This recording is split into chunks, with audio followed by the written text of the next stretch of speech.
et aujourd'hui nous accueillons un homme aux multiples casquettes, cadreur, motion designer mais aussi monteur, quelqu'un tourné vers l'image et qui en a fait son métier en autodidacte. J'ai le plaisir d'accueillir Paul. Salut Paul. Salut Jules et merci de m'inviter, hein, ça fait plaisir. Tout de suite, j'ai remarqué dans les trucs que j'avais regardés, c'était vraiment le plus important et le plus dur, c'est de se faire oublier. Toi, en tant que réalisateur ou cadreur avec ta caméra, surtout quand tu fais du docu, c'est genre, faut qu'ils sentent ta présence, enfin ils le savent, mais il faut que... C'est le chef-op Stéphane Fontaine qui a été chef-op pour Jacques Audiard, pour Un Prophète et De battre mon cœur s'est arrêté. C'est proche du documentaire, en vrai, quelque part, tu vois, hein. Il est vraiment arrivé avec sa caméra, il a filmé dans Un Prophète la prison d'une manière qui était totalement nouvelle à l'époque. J'ai vraiment privilégié la caméra à l'épaule. Comme c'était quand même un film qui est sur la montagne et un petit peu les activités sportives, je trouvais ça cool d'avoir un côté un petit peu rythmé, dynamique que la caméra à l'épaule propose. Ensuite, parce qu'en termes de dispositif, c'est beaucoup plus léger. Au cinéma, c'est comme ça et pas autrement.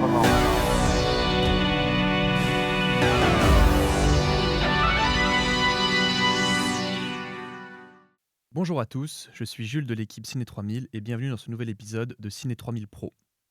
Ciné 3000 Pro, ça vient d'une envie mais aussi d'un besoin.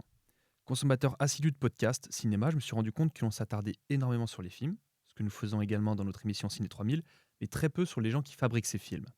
Ayant fait mes études dans le milieu du cinéma et de l'audiovisuel et ayant travaillé sur pas mal de tournages, j'avais envie cette fois de mettre à l'honneur les personnes et les métiers de cette industrie dont on parle moins, voire pas du tout. Ciné 3000 Pro, c'est donc un podcast sur les différents métiers qui font le cinéma, de la régie à la distribution de films en passant par le casting, la production et le tournage. Et nous essaierons ici de proposer un panel de métiers passionnants et souvent méconnus. Car il est important de rappeler que le cinéma, ça peut difficilement exister sans l'industrie culturelle qui produit tous ces métiers. Ceci étant dit, bienvenue dans ce nouvel épisode de Ciné 3000 Pro. Et aujourd'hui, nous accueillons un homme aux multiples casquettes, cadreur, motion designer, mais aussi monteur, quelqu'un tourné vers l'image et qui en a fait son métier en autodidacte. J'ai le plaisir d'accueillir Paul. Salut Paul. Salut Jules et merci de m'inviter, hein, ça fait plaisir. Après un diplôme universitaire technologique, technique de commercialisation, tu enchaînes avec 3 années d'école de commerce axée vers le marketing digital. Pendant cette période, tu commences à pratiquer la vidéo pour les associations étudiantes et ça te plaît. Après ton diplôme en 2021, une entreprise te propose un contrat pour réaliser des vidéos pour leur communication en interne. Tu crées alors ton statut d'auto-entrepreneur et tu commences à faire tes premiers clients, comme on dit. Tu te formes donc en autodidacte à l'image et au montage, avec notamment des tutoriels, mais aussi des formations audiovisuelles comme celle de JC Pierry.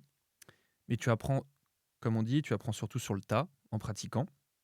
Et durant ces années, tu travailles avec de nombreuses entreprises comme Doctolib, L'Oréal, TSL, Reebok, les JO de Paris, que ce soit encadreur, monteur ou motion designer. Aujourd'hui, tu continues tes activités, mais tu souhaites te tourner essentiellement vers l'image et le cinéma. Et tu suis, je crois, actuellement une formation pour devenir chef opérateur et pratiquer ton art sur les tournages. T'es bien renseigné, hein, rien à dire, hein. Bien renseigné. Bah, pour commencer, donc, dans Ciné 3000 Pro, on parle des métiers du cinéma et tout ce qui englobe. Donc toi, tu t'es lancé il y a 4 ans, Mhm. à peu près 4 années en auto-entrepreneur. Quel bilan tu peux faire aujourd'hui de ces années-là en solitaire et quels conseils tu donnerais à quelqu'un qui veut se lancer aujourd'hui? Parce qu'on sait que c'est un métier assez... Enfin, quand on est tout seul, c'est assez difficile parfois de se lancer. Je pense que le premier bilan après 4 ans, c'est que je suis très content d'avoir fait ça. Je suis très content d'avoir décidé au moment où le choix était un petit peu important, de savoir ce que je voulais faire, et cetera, d'avoir eu un peu le courage de me lancer tout seul et d'avoir suivi mon instinct. Donc ça, c'était chouette.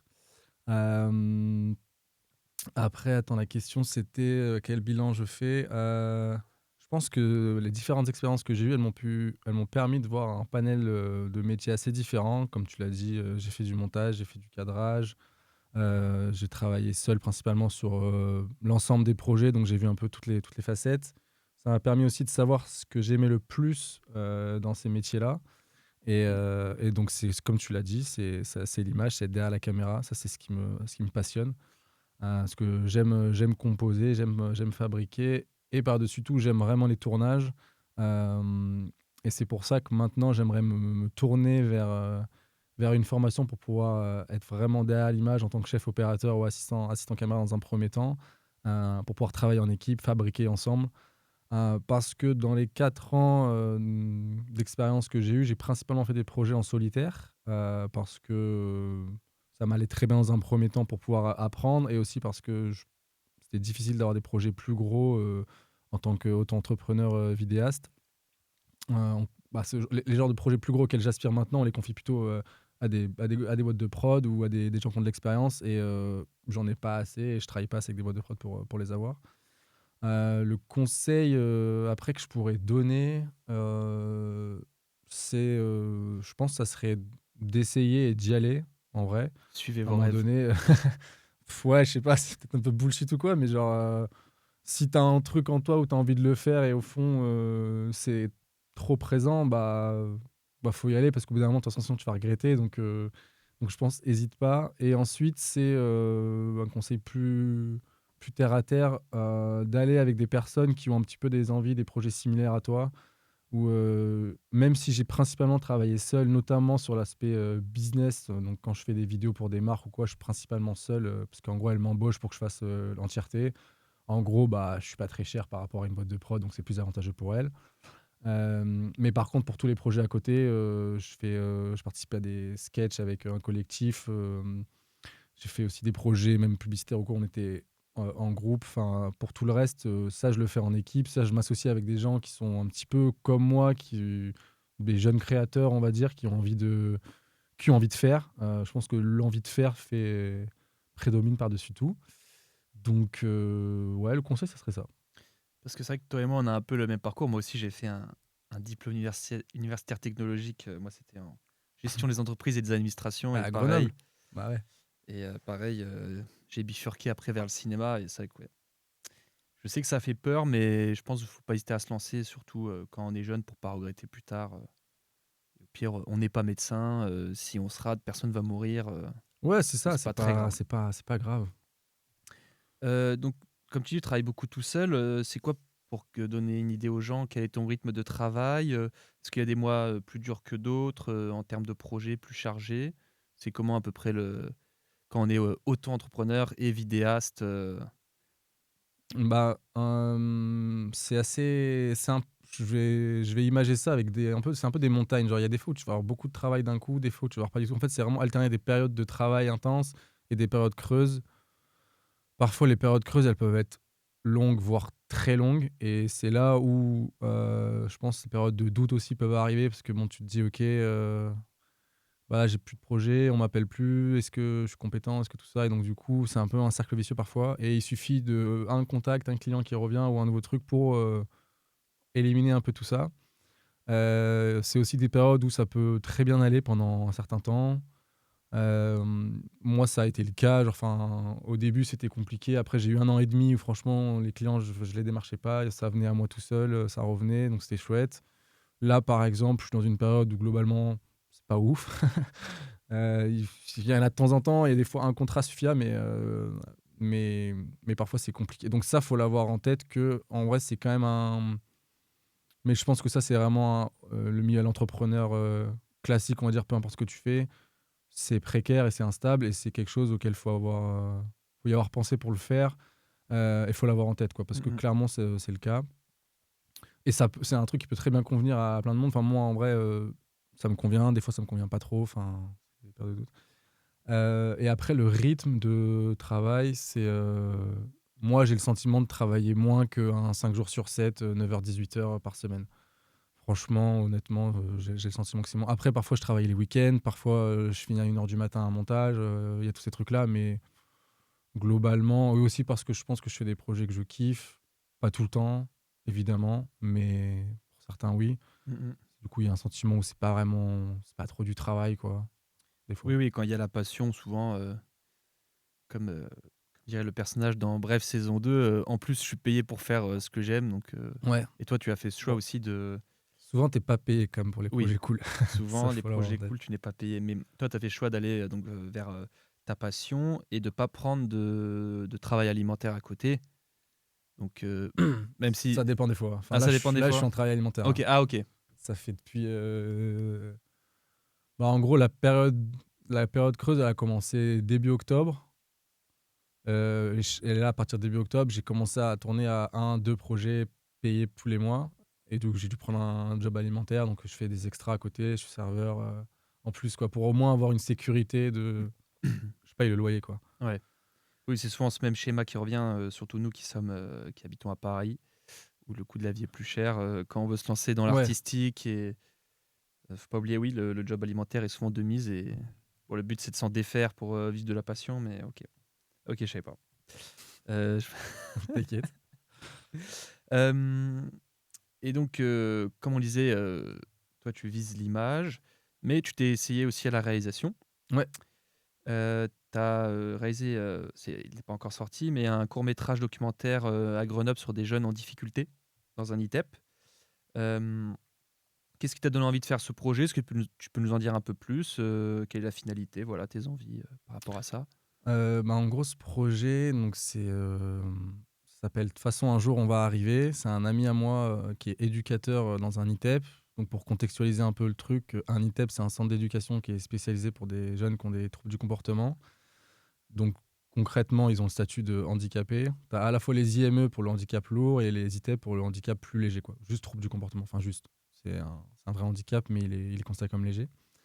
Et mon ami, mon pote, il m'a contacté parce qu'ils ont un projet montagne avec un groupe de 5 jeunes à l'ITEP de Vars, à côté de Grenoble, où pendant 9 mois, ils vont accompagner ce groupe de 5 jeunes avec de l'alpinisme, de l'escalade, du ski alpin, etc. Et il m'a dit il aimerait raconter ce projet-là au travers d'un documentaire, mais il m'a dit je t'avoue, on a juste cette idée-là, on n'a aucun moyen, il n'y a rien, enfin, on ne sait pas où on va, mais nous, ça nous ferait plaisir d'avoir un souvenir vidéo de ça. Moi, j'avais jamais fait de documentaire, mais ça m'a toujours intéressé, intrigué, parce que j'aime. Enfin, le côté réel m'intéresse beaucoup. Et donc, j'ai dit, OK, let's go, autant aller les rencontrer, aller voir un petit peu de quoi il s'agit, plus prendre toutes les informations, puis après, je déciderai si je voulais le faire. J'ai rencontré d'abord l'autre éducateur, qui était le prof, et qui a vraiment été mon correspondant, quoi, si je peux dire, sur tout le projet, qui m'a expliqué concrètement ce que c'était un ITEP et surtout ce que c'était le projet. Et j'avoue, même avec ces explications, je ne comprenais pas très bien le handicap de ces enfants parce que j'avais un peu l'impression, moi, avant de les rencontrer, je m'attendais à avoir un handicap un peu physique. Je sais pas pourquoi j'avais ça en tête, quoi. Ça voulait pas sortir de mon esprit. Et quand je les ai rencontrés, au bout d'une heure passée avec eux, bah, j'ai pas du tout remarqué leur handicap. Genre, je sais pas, c'était pas du tout ni physique, ni marquant, ni même dans l'échange que j'avais avec eux, je voyais rien. Et au contraire, j'ai eu un rapport très hum, dans l'humour avec eux. Ils m'ont tout de suite un petit peu charrié. Enfin, tout de suite, on a tout de suite bien matché. Et j'ai tout de suite dit oui. Enfin, c'est bon, je veux faire ce projet, je veux être avec eux. C'est parti comme ça. Euh, et je pense qu'après, ça a été aussi une envie de faire un film, faire un documentaire, me lancer pour une première fois, avoir une première expérience. J'ai eu une approche extrêmement expérimentale parce que je ne connaissais pas. Donc, je me suis renseigné, j'ai regardé des documentaires qui parlaient du sujet. Je me suis renseigné sur le sujet en lui-même, je me suis renseigné sur comment le faire. Est-ce que plutôt écrire un scénario, est-ce que pas en écrire? Il y a un peu tous les avis différents là-dedans. Moi, je m'y ressentais plus dans le je suis pas spécialement doué pour l'écriture, j'ai pas appris à écrire, donc je me suis dit, je vais plus filmer plein de trucs et ensuite monter. Je me suis quand même fait des notes d'intention, des trucs que je voulais vraiment où aller, surtout pour avoir un squelette un petit peu quand même en amont. Ce qui était bien, c'est que chronologiquement, en fait, moi, je raconte un truc chronologique, quoi. Genre, le projet commence en septembre, il se termine en juin. À la fin, il y a une grande randonnée. Enfin, tu vois, genre, je pouvais respecter ça. Après, je peux le raconter comme je veux, mais c'était simple de le faire de sous cet angle-là. Euh, et après, sur le fond, je trouve que c'est important de mettre en avant des métiers qu'on voit peu et qui sont pour le coup très importants, à savoir le métier d'éducateur, où pour avoir été en contact avec eux énormément de temps, enfin, évidemment, je leur tire mon chapeau. Je trouve que c'est un bel acte de don de soi. Ils sont courageux de le faire. Beaucoup, ils le font très bien. Euh, et aussi montrer ce que c'est qu'un ITEP, ce que c'est bah, qu'est-ce qui est fait en France pour ces jeunes-là qui ont des difficultés. Il y a en vrai tout un encadrement qui est présent, qui les aide. Et ça, je trouve que c'est chouette et c'est cool d'avoir ça en France. Donc, j'étais content de le filmer aussi. Euh, Et pour parler technique, enfin, comment tu as voulu axer ta réalisation et ta mise en scène? Parce que souvent, les gens ils pensent quand on parle de documentaire, c'est facile, tu poses ta cam, tu suis les gens, mais au final, c'est quand même un art assez. Faut le maîtriser, l'art du documentaire, pour capter les intentions, le jeu. Enfin, pas le jeu, mais comment réagissent les gens. Faut être là au bon moment aussi. savoir quand allumer, quand éteindre sa caméra. Toi, tu y allais au feeling ou tu t'étais dit à ces moments-là, je peux les filmer, d'autres, je peux pas les filmer parce qu'il y a cette barrière-là aussi, on peut pas tout montrer non plus. Ouais. Attends, j'essaie de répondre dans l'ordre. Heu, Dans un premier temps, ce que tout de suite j'ai remarqué dans les trucs que j'avais regardés, c'était vraiment le plus important et le plus dur, c'est de se faire oublier. Toi, en tant que réalisateur ou cadreur avec ta caméra, surtout quand tu fais du docu, c'est genre faut qu'ils sentent ta Oui, présence. Enfin, ils le savent, mais il faut que surtout tu avec sois des oublié. jeunes. Et surtout avec des jeunes où en plus, tu sais, je vais filmer des moments où genre par moments c'est difficile, par moments il y a des crises, enfin ils peuvent, ça peut être violent, ça peut être insultant et cetera et donc je voulais surtout dans un premier temps me faire oublier et aussi j'ai rapidement fait un pacte avec eux, avec les 5 jeunes et les 2 éducs, je leur ai dit: «Écoutez, je suis là pour filmer les bons moments, mais je suis aussi là pour filmer les mauvais et il va y en avoir donc viens venez on se fait un pacte tous ensemble» et ça je l'ai fait assez rapidement quand même si je filme un mauvais moment, bah, c'est OK et si je filme un bon, bah, évidemment que c'est OK, mais voilà quoi, qu'on soit raccord là-dessus et tout de suite ils ont dit ils étaient d'accord et je pense que dans un premier temps, vraiment, j'ai essayé de tisser une relation avec eux. J'ai pas tout de suite allumé la caméra. Je l'ai allumé quand même rapidement, mais genre les premiers jours, j'ai pas allumé la caméra, j'ai essayé de les comprendre et cetera et après, au début, la caméra, bah, je sentais quand je l'allumais, ils la regardaient, il y avait un truc toujours et du coup, c'est pas forcément toujours naturel, pas toujours très bien donc c'est ça le plus dur et le plus important que j'ai essayé à faire, rapidement. Mais ça, on le ressent bien parce que Ensuite bon, moi, je l'ai vu donc bah, merci, ça fait plaisir. en exclusivité, ce documentaire, avant sa sortie. Et oui, non, on capte parfois certains regards captés par la caméra, mais la plupart du temps, non, en fait, on t'oublie presto aussi. Bah, Mais c'est cool. ouais. En vrai, c'est que du coup, ça, au moins, c'est réussi et après dans un point de vue plus technique, j'ai vraiment privilégié la caméra à l'épaule pour plusieurs raisons. La première, c'était que comme c'était quand même un film qui est sur la montagne et un petit peu les activités sportives, je trouvais ça cool d'avoir un côté un petit peu rythmé, dynamique que la caméra à l'épaule propose. Ensuite, parce qu'en termes de dispositif, c'est beaucoup plus léger pour moi en tant que réalisateur de ne pas porter un matos plus lourd. Et aussi pour eux, pour oublier la cam. Genre en vrai, des fois je venais avec mon stabilisateur, des trucs un peu plus gros, pas forcément, tu vois, enfin Oui, l'insta est plus conséquente. Eux, du coup, bah, ils la oui. regardent plus. Et quand tu Et dis caméra épaule, c'est la cage avec tes 2 c'est la poignets. cage avec mes deux Voilà. poignets, un truc vraiment basique. Et ensuite, il y avait aussi la contrainte technique où, genre, des fois, on a vraiment fait des descentes en cordée. On était, enfin, déjà, moi, je n'étais pas du tout à l'aise. Enfin, genre, franchement, il y a des trois moments où, en vrai, j'ai eu un peu peur. Donc, je t'avoue, la caméra, à ce moment-là, elle était un peu secondaire pour moi. C'était plus me concentrer. Et surtout, ouais, je pouvais pas, en fait, avoir trop de matos parce que, juste, techniquement, c'était pas possible, Mhm. quoi. Enfin, là, que je sois en même temps sur la paroi. Enfin, donc, voilà, c'était pour ces raisons-là. Et pour la prise de son, on se rend compte parfois dans le documentaire que oui, vous êtes en milieu assez extrême, donc le Ouais, vent, parfois, tu sens qu'il ouais, c'est il a, galère. il a dû te gâcher pas mal de prises. Pour ce qui est des micros, tu as posé des micros HF sur les jeunes ou c'était directement de la prise voilà, on parle vraiment technique, Ouais, ouais, mais ouais. il faut le dire aussi. Ou est-ce que tu avais branché le micro sur la caméra et comment tu as fait? En vrai, j'avais juste un micro sur ma caméra. Je pense que si c'était à refaire, je ferais pas de micro HF dans tous les cas parce que je pense que c'est trop long. Enfin, je ferais du HF si vraiment sur une séquence en particulier j'en ai envie. Mais là, sur un truc où genre on part 4 heures en montagne, franchement, Ouais, je sais pas, ça serait. Enfin, en tout cas, en termes de budget, déjà, j'avais pas les thunes. Mais par contre, non, avoir au moins quelqu'un au son avec une perche pour avoir un truc plus quali et tout, ça, ouais, ouais. ça serait cool. Parce que du coup, non, j'avais vraiment juste un micro sur ma cam, un micro, franchement, pas premier prix, mais il est pas non plus ultra quali. Donc forcément, ouais, des fois, il y a des bruits. Enfin, surtout au début, il y a une séquence où genre, ça m'a tout cramé. J'ai dû le garder parce que la séquence était trop intéressante. Oui. Mais sinon, non. Et après, j'ai fait du HF pour la voix off. Où là, ce que je voulais en fait, c'était que j'ai pas non plus eu tant d'heures de rush que ça. Parce que le projet, enfin, c'était un peu compliqué de le mettre en place. L'institution, officiellement, elle l'a validé en mars. Officieusement, elle l'a validé en septembre. Mais du coup, j'ai eu que les autorisations. Donc, j'ai dû arrêter de filmer pendant 2 mois. Enfin, bref, c'était un peu galère. Et du coup, il y a des séquences que j'ai ratées. Et en fait, je me suis rendu compte à la fin qu'il y avait des moments où ça manquait de contexte, ça manquait d'explication. Et j'ai eu l'idée, déjà pendant le tournage, de faire une voix off du deuxième éducateur avec qui je me suis très bien entendu. Et ce que j'aimais beaucoup sa manière de parler, j'aimais beaucoup ce qu'il racontait sur l'ITEP, et du coup j'ai eu envie que ça soit lui le lien dans tout le docu. Et du coup on a enregistré sa Hmm. voix off à la fin du Oui. tournage. Bah, surtout que la voix off,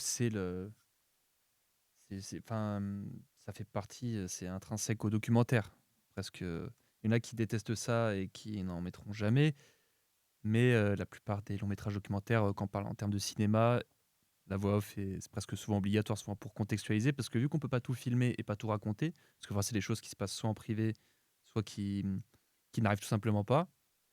Et c'est vrai que c'était bien intégré, ça faisait un bon fil. Et je Il y trouve avait- que la voix off, même par rapport à la musique, je trouve que ça apporte encore une sensibilité autre en plus à l'image.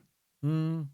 Et en fait, il y avait aussi le parti pris de genre, je suis pas allé dans le perso des familles, je suis pas allé dans le perso des élèves. Oui, c'était que l'ITEP. Je suis vraiment resté sur l'ITEP et même sur, bah après, dans le film, c'est expliqué, mais les problèmes que chacun peut rencontrer, etc. Je suis pas allé le filmer eux parce que, enfin, ou même les scènes d'embrouille, etc. Je les ai pas filmées parce que soit j'ai pas pu être là, et en même temps, je voulais vraiment pas montrer ce côté-là des jeunes, parce que je trouvais que c'était plus intéressant de juste enfin, les expliquer, mais pas les montrer, et Mhm. montrer par contre les bons côtés. Du coup, c'est pour ça que la voix off vient un petit peu aussi expliquer Oui. tout ça. Ah, puis on comprend bien aussi que ces jeunes, ils sont toujours à deux doigts de l'explosion et Hmm. on est presque sûr que hors champ, ça a dû péter.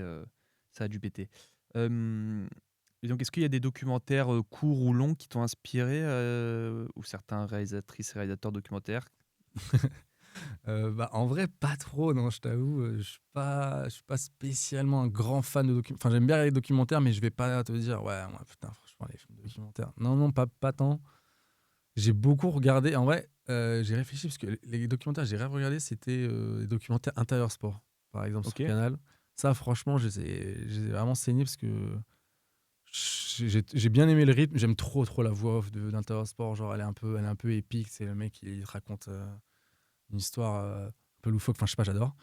Euh, et après, j'ai regardé. En fait, le seul documentaire que j'ai trouvé sur l'ITEP, un peu dans ma prépa et tout, il s'appelle Sale Gosse. C'est réalisé par Céline Thiou et je l'ai eu au téléphone. Enfin, j'ai échangé avec elle pour avoir son retour d'expérience. C'est le gros docu en gros que j'ai vu sur l'ITEP. T'as eu aussi un autre truc de France TV de 15 minutes sur YouTube, mais il rentre pas dans le Mhm. fond, quoi.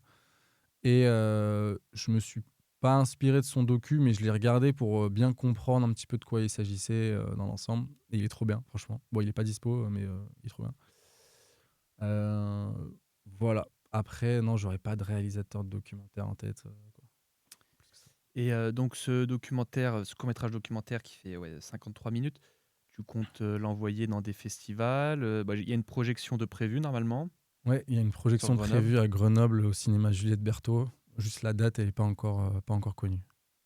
Ok. Mais ça va bientôt l'être. Et après, ouais, j'ai commencé à l'envoyer des festivals.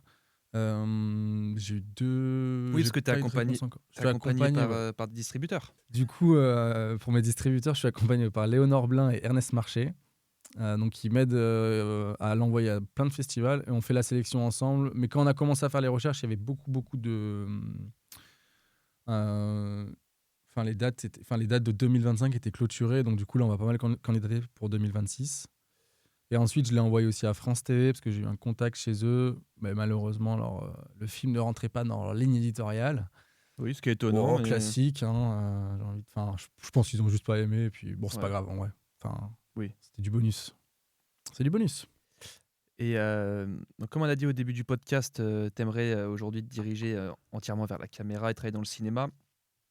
Est-ce que tu as des directrices ou directeurs photo qui t'inspirent, ou même des réals qui font aussi la direction photo? Hmm. Est-ce qu'il y a un grain d'image que tu souhaites trouver, ou même dans les clips? Des directeurs photo et tout. Ouais, en vrai, le premier qui me vient, ça serait Romain Gavras. Mhm.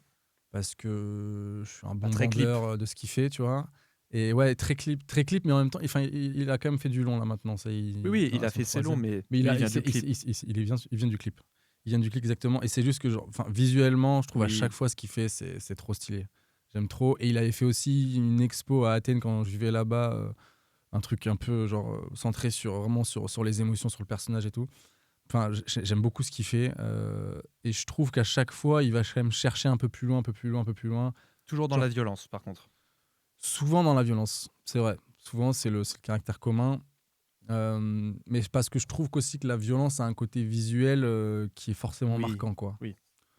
Mais c'est vrai que le Euh, clip de Justice, dont je n'ai plus le titre, en noir et blanc avec des jeunes qui. oui, Ça aussi, moi, ça où m'a beaucoup et marqué. par exemple, je trouve que genre Athéna, genre, je l'ai beaucoup aimé quand je l'ai regardé. Après, en y repensant, bon, il y a des trucs qui me plaisent pas trop, genre encore une fois, la violence dans les cités et tout. Mais c'est plus genre la scène d'intro, le plan séquence et tout. Oui, Franchement, enfin, je trouve que genre oui, au niveau technique, cinématique oui, oui. et techniquement, t'es là, enfin, j'étais sur le Ça siège, avait, quoi, tu vois, oui, j'en ça pouvais avait plus. été jamais fait, ça. C'est trop stylé. Après, Léa Esmaili, je sais pas si tu vois qui c'est. C'est une photographe réalisatrice. C'est elle là qui a sorti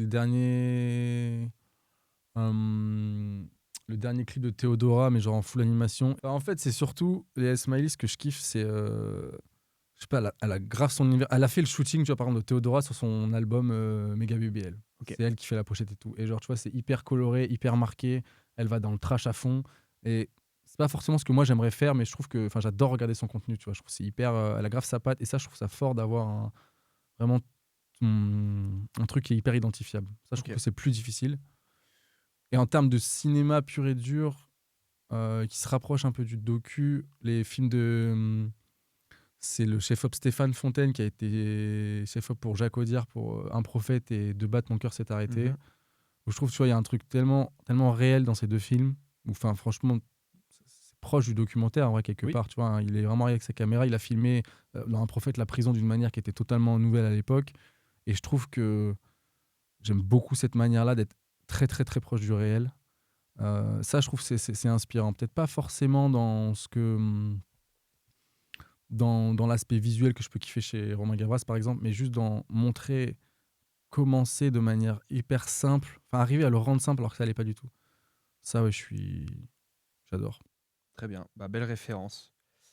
On arrive maintenant à la question qui tue. Donc, pour rappeler, je demande toujours à mes invités de préparer un film pour l'émission, car même si on s'intéresse au métier du cinéma et les gens qui les font, faut pas oublier euh, c'est quoi le produit final et pourquoi on fait tout ça, donc un film. Et aujourd'hui, je crois que tu as décidé de nous parler de Free Billboards, les panneaux de la vengeance, sorti en 2017 et réalisé par Martin McDonagh. Mm. Pourquoi ce film qui avait fait beaucoup parler à l'époque? Pourquoi ce film? Bah, parce que tu m'as posé la question et j'avoue, j'avais trop du mal à choisir un film et je trouve que c'est un film qui mérite d'être. Il mérite d'avoir une aura, il mérite qu'on en parle en fait, parce que moi je trouve qu'il m'a marqué sur des scènes. Déjà, Frances McDormand, Frances McDormand, pardon. qui a eu l'Oscar. Qui a eu l'Oscar, déjà juste, elle tue le film. Enfin, ouais, il n'y a rien à dire. Du début à la fin. Et en fait, il y a vraiment une scène qui m'a vraiment qui est restée où genre, elle rentre chez elle et il y a un prêtre qui est en train de discuter avec son fils. Et genre là, elle va faire un monologue sur le prêtre où genre, euh, elle va tuer en gros les prêtres d'église. Quoi. Elle va faire un parallèle entre eux et les mecs des gangs en moto dans les US là. Les bikers. Des bikers, exactement.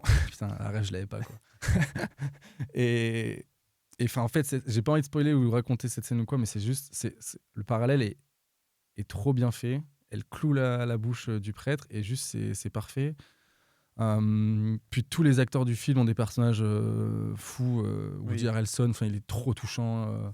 Et en même temps, bah, il fait un peu de la merde au début. Enfin, je trouve ce film, Sam il est... Rockwell aussi, en Sam chef de Rockwell, police, exceptionnel. un peu Il met... basio, comme on dit, un peu raciste. Ouais, clairement, bah, un truc vrai dans les US, et Ouais. encore plus aujourd'hui, tu vois. C'est vraiment les US profondes. Ouais. Ouais.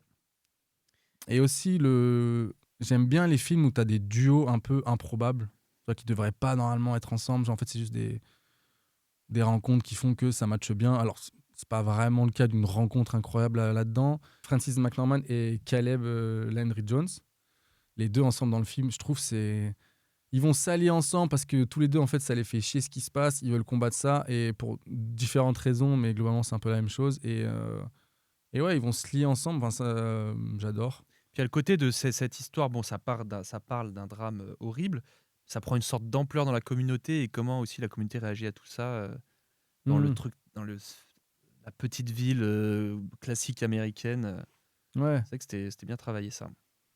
Non, non, franchement, je trouve que c'était trop, trop une bonne ref. Et c'était vraiment en même temps, bon, rien à voir, mais genre, c'était un peu un moment où j'ai regardé des films où ça venait critiquer la religion et genre, ça le critiquait d'une très bonne manière. Genre, j'ai vu ce film-là, en même temps, j'ai vu Grâce à Dieu, en même temps, j'ai vu Spotlight. Et genre, c'est trois films où vraiment, je trouve que c'est trois réussites totales. côté ricain, côté français du coup, où ça vient déconstruire et mettre en lumière un mythe qui est même encore aujourd'hui problématique et pas résolu, quoi. Et donc tu voulais, aujourd'hui remettre ce film. C'est vrai qu'on en Ouais, a beaucoup parlé à l'époque et il est pas tant resté que ça, c'est vrai que moi, quand tu m'as rappelé l'existence du film, je dis: «Ah oui, je me rappelle» parce ouais, que ouais. ça avait été on en avait beaucoup, beaucoup parlé. Puis je trouve que même visuellement, franchement, il est très Oui, réussi, il est super beau. La BO du film, encore une fois, elle met les poils. Donc, il mérite OK. d'avoir sa place. Et Ouais. c'est cool d'avoir ouais, une héroïne à l'écran qui a En du plus, cran, ouais, une héroïne qui est présente. quinquagénaire, ça Ouais, change. de ouf. Une femme seule et qui est belle, qui est bien racontée. C'est important. Mmh mh. Ouais. Voilà, tu voulais réhabiliter ce film. Je voulais en parler. Trop bien. Bon, bah, merci d'être venu, dans C'est cette passé super émission. vite en vrai. Ouais, tu vu? Ouais, de ouf, C'est franchement, je l'effet pensais Ciné pas. 3000 Pro. Ouais, c'est ça. Merci d'être venu dans notre émission, pour raconter, ton parcours et le métier de cadreur, monteur et bientôt chef-op. Bah, j'espère, hein, j'espère que ça va l'être. Je croise les doigts. Et en Merci, hein, de espérant m'avoir que invité. ton pas de problème et en espérant que ton court-métrage documentaire, se diffuse dans le plus de festivals possible, et qu'on puisse, le voir en salle. Bah, j'espère de tout cœur. Merci beaucoup. Bah, voilà, C'était chouette de passer ce moment avec toi. Bravo pour les questions. merci. Bah, voilà, bah, merci et à bientôt pour un nouvel épisode.